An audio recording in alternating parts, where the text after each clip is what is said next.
the tree and the tree loved to play with him. Time went by. The little boy had grown up and he no longer played around the tree every day. One day the boy came back to the tree and he looked sad. Come and play with me.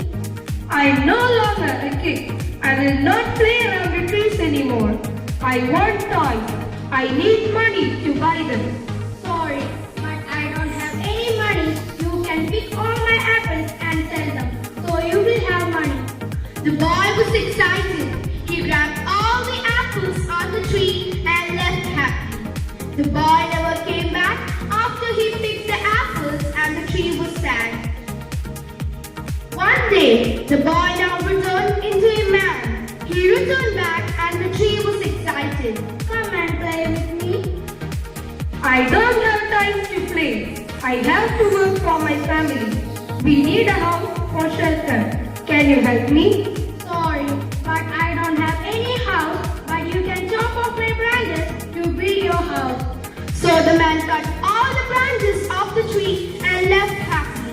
The tree was glad to see him happy, but the man never came back since then. The tree was again lonely and sad.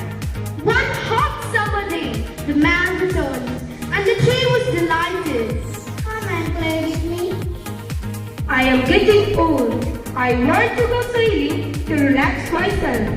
Can you give me a boat? Use my trunk to build your boat.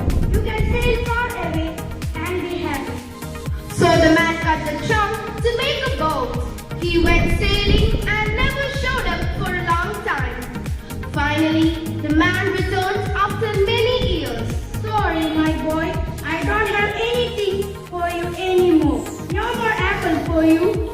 No problem. I don't have teeth to buy. No more trunk for you to climb on.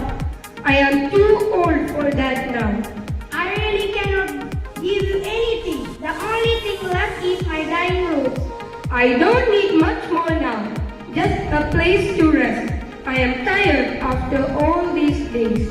Good old tree roots are the best place to lean on and rest. Come sit with me and rest. The man sat down and the tree was glad and smiled with tears. This is the story of everyone. The tree is like our parents. When we were young, we loved to play with our mom and dad. When we grow up, we leave them. Only come to them when we need something or when we are in trouble. No matter what, parents will always be there and give everything they could just to make you happy. You may think the boy is cruel to the tree, but that is how all of us treat our parents. We take them for granted. We don't appreciate all they do for us until it's too late. May God forgive us for our shortcomings and may He guide us. Thank you. Have a wonderful day.